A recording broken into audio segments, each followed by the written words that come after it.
Mais qu'est-ce que tu fais là? Bonjour Elisabeth, ça me fait plaisir de te voir. Ben oui, aujourd'hui avec Val de l'Air TV, on doit faire un reportage sur la commune de Lugos. Alors ben, je me suis permis, puisque la première séquence allait se tourner ici, là je me suis permis de nettoyer un petit peu le panneau indicateur. Je pense que le maire de Lugos va être content. Mais sûrement, sûrement. Tu nettoies son panneau. Sûrement, on va aller lui demander tout à l'heure.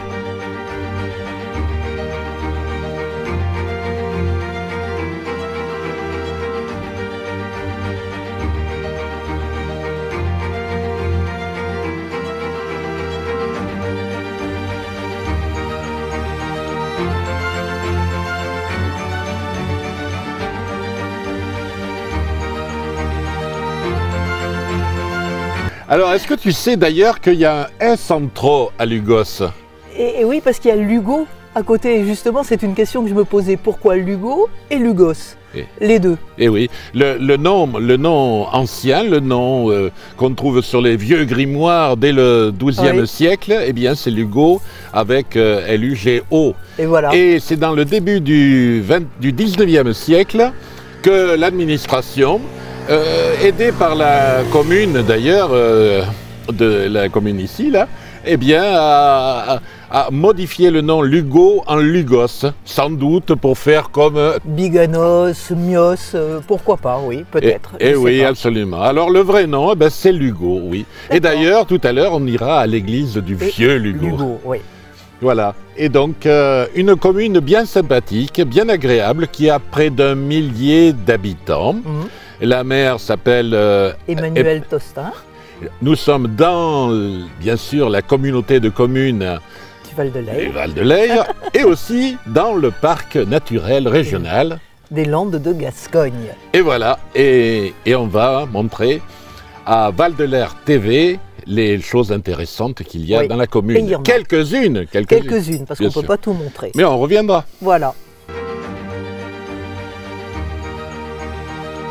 Si j'ai bien compris, oui. Là, en 1852, tu m'as dit. En 1852, il y a un monsieur qui s'appelait Simon Aîné, qui voulait faire de Lugos le chef-lieu du département, d'un département qu'il aurait créé et qui aurait été le département de l'Aire. Et oui, qui aurait pris une partie de la Gironde et une partie donc ici, on serait des Landes. Devant la préfecture. On serait devant la préfecture plutôt que d'être devant la mairie. Et ça ne s'est pas fait. Et voilà. Est-ce que ça se fera un jour? Mais pourquoi pas?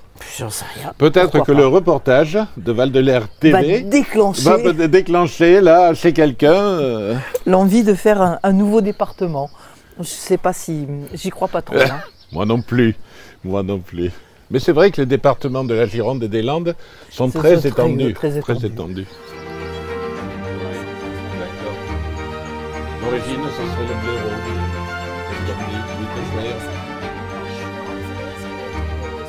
Bon, bah écoute, c'était vraiment bien sympa. On a fait connaissance avec Madame le maire, Emmanuel Tostin. Oui, et c'était très agréable. Oui. Et, bon, elle apparaîtra sûrement dans d'autres reportages de Val de l'Air TV. Alors, on pourrait parler un petit peu d'économie, si tu veux. Si tu veux. Elisabeth, d'économie ancienne. Par exemple, est-ce que tu sais, mais je le sais que tu le sais, qu'à l'étang du Bran, il n'y a pas très, pas très loin d'ici, là, on avait autrefois un véritable centre sidérurgique. Oui. Et ils extrayaient le fer de la Garluche? De la Garluche, oui. Tu sais, dans la Garluche, il y a jusqu'à 20% de fer. Hein. Alors, il y avait des hauts fourneaux, il y avait un maître de forge, bien sûr, qui nous arrivait de Brocas, les forges et d'Usa, hein, et puis qui s'appelait l'Escure. Et là, il y avait de la main-d'œuvre, il y avait la Garluche, il y avait le bois pour faire le charbon de bois, il y avait la force motrice. La force motrice qui était sortie là, du Martinet, de ses aménagements. Et donc, mais voilà, maintenant, il n'y a plus. Pareil pour l'industrie de la gemme, de la résine, où il y avait une distillerie. Mais voilà, le problème de la gemme, c'est que maintenant, ça devient de plus en plus difficile. La main-d'œuvre, la gemme, de toute manière, il faut aller d'arbre en arbre récupérer, quel que soit le moyen qu'on met en œuvre pour récupérer la gemme.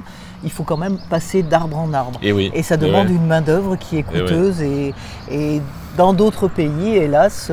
Alors il y a de l'avenir, paraît-il, voilà, avec de nouvelles méthodes, parce que la chimie fine est demandeuse de résine. Que la résine de nos pins des Landes serait meilleure mais ça, que celle du Brésil ou de la Chine. Ou du Portugal. Trop, voilà. Alors maintenant, il y a d'autres sortes d'économies ici, là, dans cette zone. Est-ce que tu sais que là, c'est un peu le Texas? Oui. Oui. J'ai vu ces machins qui font comme ça et je me suis posé la question et j'ai compris que c'était pour pomper du pétrole. Mais oui, absolument. Oui, oui. Absolument. Et j'ai pris mes petites notes ici parce que je ne voudrais pas raconter de bêtises, mais il y a 32 puits qui ont été forés ici puits, sur la concession de Lugos, qui avait été prise en 1965 par Resso Rep, oui, mais qui a été reprise en 1999 par la société canadienne Vermillon. Vermillon, oui, voilà, absolument. Et actuellement, parce que je sais que tu aimes beaucoup les statistiques, il y a 15 puits sur les 32 qui sont actifs et ils nous produiraient à peu près 34 mètres cubes par jour. Multiplié par 365, ça fait quand même pas mal. J'avoue que je ne me rends pas compte par rapport à un forage plus productif, mais bon, ça doit être sympa. Ben oui. Et certainement rentable puisque ça se fait. Et une fois passé dans une raffinerie, ça peut servir à faire tourner nos voitures, voitures, bien évidemment. Regarde, mais on arrive dans un coin qui est merveilleux. Tu as vu, il y a des oies. Et regarde là-bas, tu vois, sous cette grande serre, de la spiruline. Je crois que nous avons affaire à un nouvel aspect de l'économie lugosienne. Oui. La spiruline. Et pour cette affaire-là, eh bien, je vais te passer la main, puisque c'est toi la grande spécialiste en fait. Hein. Voilà, d'accord. Oui, je veux bien. Oui, oui. Et c'est vrai que c'est quelque chose d'avenir, la spiruline. Parce que c'est les protéines, des protéines qui proviennent d'algues, donc ça ne vient pas de protéines, on ne tue pas des animaux pour avoir des protéines et c'est vraiment, je pense, quelque chose d'avenir. Et on ne fait aucune pollution, ce qui est quand même bien. Eh bien, on va rencontrer le propriétaire, concepteur de cette, avec plaisir, de cette entreprise très innovante, oui, à Lugos. Allons-y. Bonjour. Bonjour. Donc, là, c'est un bac où on cultive, où vous cultivez de la spiruline. Tout à fait. Là, on voit... Est-ce que vous pouvez nous expliquer un petit peu? Bien sûr. Alors, donc là, comme vous pouvez vous en rendre compte, là, la spiruline, on a un bac donc tout vert. La spiruline, c'est une crème en fait. Ce n'est pas une algue comme on imagine au sens marin du terme. C'est pas du varech en fait. Donc c'est une crème en fait qui est à la surface des bassins. Et en fait, c'est cette crème qu'on va ramasser, qu'on va filtrer, qu'on va presser et avec on va faire des spaghettis de spiruline en fait, pour les faire sécher en fait.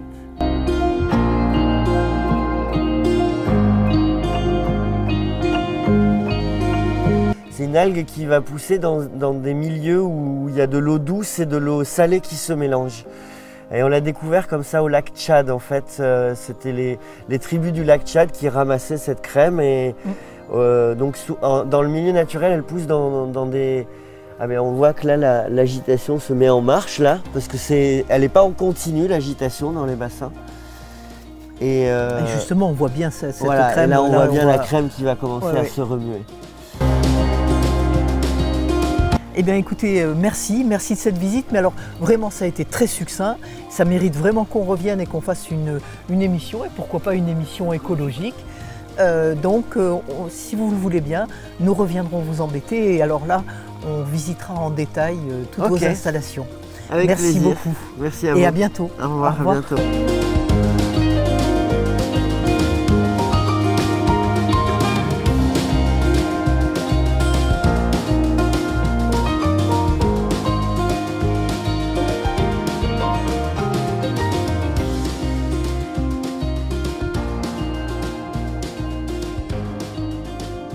Qui a été bâti au XIe siècle, c'est ça? XIe, XIIe siècle, allez, on va dire pour faire court, que c'est une église qui a son millénaire bien entamé. Et alors comme ces églises à ce moment-là, elle est très sombre, très il y avait peu d'ouvertures. Elle a été construite à l'époque romane, bien sûr, mais après, elle a été modifiée à l'époque gothique, à la fin du gothique d'ailleurs. Hein. Alors, si j'ai bien compris, dans ce que tu m'as expliqué, il y a un mur qui représente les vertus, un mur qui représente les vices, le paradis de ce côté-là et l'enfer. Et l'enfer. Oui, en gros, ici, là, tu vois, là, ce sont les actes le bien, oui, la vertu, la charité. La charité, absolument. Et là, voilà, il faut aider, il faut nourrir, il faut coucher, il faut soigner les pèlerins, cette notamment. Dame avec la robe rouge qui donne, je ne sais pas, peut-être à boire, paraît-il, aux pèlerins, qui lui offre l'hospitalité. Donc, c'est toutes les actions de charité que recommande, bien sûr. Absolument. Et de ce côté, eh bien, on a le mal. On a le mal avec tous les péchés capitaux. Tous les péchés capitaux. Toi, évidemment, tu ne connais pas les péchés capitaux. Non, mais bien parce sûr, que pas du tout. Tu n'en pratiques aucun. Justement, alors, je voudrais que tu éclaires un peu le signe. Et alors, le signe, tu vois, ça représentait l'hypocrisie, la méchanceté cachée, parce que le cygne est blanc et pur à l'extérieur, et quand à l'époque les cygnes se mangeaient, et quand on plume un cygne et qu'on mange sa chair, la chair est très foncée. Et donc, c'était la personne, ça représentait les personnes hypocrites, voilà. Et là-haut, il y a le diable en personne. Et le diable en personne oui, qui est tentateur et qui a des griffes. Et on ne les voit plus, mais justement, je crois que ce diable ouvrait la porte à des démons. Et c'était les démons qui, finalement, se précipitaient sur les hommes et les obligeaient à commettre des péchés. Alors, on n'a pas dit que ces fresques dataient de la fin du XVe siècle. Voilà, oui. C'est-à-dire qu'elles commencent à avoir un peu de bouteille. Oui, et évidemment, elles ont été abîmées par les badigeons qu'on a passés au-dessus au fil des ans. Et c'est dommage, il faudrait les dans le chœur, ici, qui est beaucoup plus éclairé que la nef, eh bien, on a le jugement dernier, avec les bons qui vont vers le paradis, et puis les mauvais, là, qui vont souffrir dans d'atroces douleurs. Regarde tous ces hommes qui sont pendus. Oui, là, ils vont en baver, moi, c'est ce que je te dis. Au milieu, il y avait les 4 évangélistes, là, mais il n'en reste plus grand-chose, afin tout au moins de leur symbole. Une chose intéressante ici, c'est la verrine, où on n'en a plus beaucoup de verrines. Oui. C'était alors la fonction des verrines, permettait, paraît-il, aux pèlerins d'apercevoir le Saint-Sacrement, mais après, ça a été le siège de pratiques un petit peu bizarres, quoi. Oui, on y passait les bébés pour qu'ils grandissent, on y passait le membre qui était malade, etc.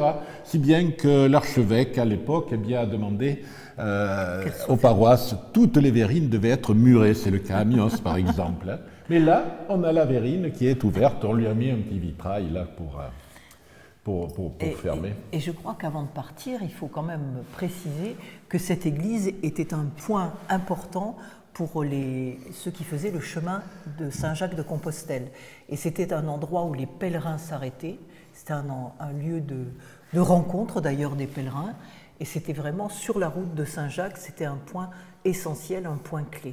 Alors ça a été un des problèmes de l'abandon du vieux Lugo au profit de Lugos actuel que nous avons traversé tout à l'heure. C'est qu'effectivement, il y avait les crues de l'Eyre, il y avait aussi les maladies, la malaria par exemple. Bien sûr, c'était... Mais il y avait aussi le chemin de Saint-Jacques de Compostelle qui passait là au Moyen-Âge. Mais quand on a construit la route royale qui passe, elle, par le Barpe, Belin-Bélier, eh bien les pèlerins qui n'étaient pas bêtes, eh bien ils prenaient la route qui était plus facile, quoique elle était plus facile, mais il y avait quand même de longs trajets dans la lande et ce n'était pas très marrant.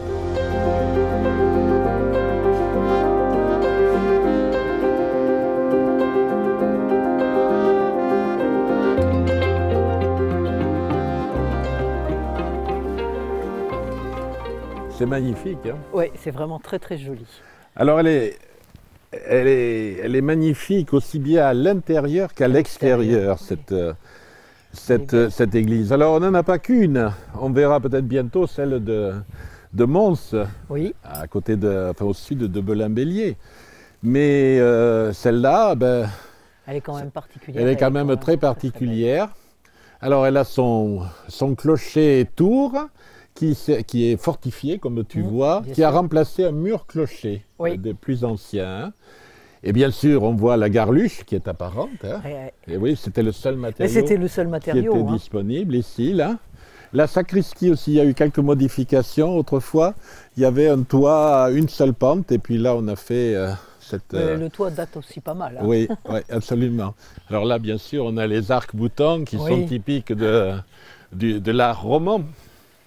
N'oublions pas que là, on est 11e, 12e siècle. Et voilà, et on ne connaissait pas les grandes choses déployées.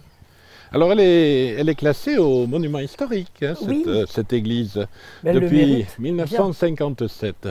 Donc, les bâtiments de France sont très près de cet édifice. On regarde la verrine, et on lui avait fait la protection pour éviter de passer les bébés par le trou. Alors, ce chêne-là, il en a vu passer des mariages, des enterrements, des baptêmes. Et tous ces chênes, oui. Ici, c'était la première entrée du temps où il y avait le clocher-mur. Il y avait un porche qui permettait d'entrer. Puis ensuite, ça a été muré puisque... Et on voit qu'à l'époque, les gens n'étaient pas très grands. Oui, mais comme tu as vu, on descend dans l'église. Donc là, c'était une hauteur normale. Hein. A priori, hein, parce que tout le monde se pose la question, effectivement. Oui. Alors le clocher-tour permettait de se défendre de brigands et autres agresseurs de l'époque. Hein. Alors si on prend ce petit sentier là, eh bien, il va nous amener à l'Ayre, qui est tout proche d'ici là, et qui nous envoie en hiver de l'eau. Eh bien, donc ici, c'est noyé ici, là. Mais comme tu le disais tout à l'heure, là, on est sur un petit tertre, sur une île. Bon. Ben voilà, c'est là que va s'arrêter ce reportage qui est bien trop court, évidemment. Mais oui, il y a plein de choses à voir encore. Plein de choses à voir, notamment, tu m'as parlé tout à l'heure de la pierre du diable. Oui, j'aimerais bien aller la voir. Et j'aimerais bien que tu m'expliques un petit peu ce que c'est, pourquoi elle est là, enfin tout ça, quoi.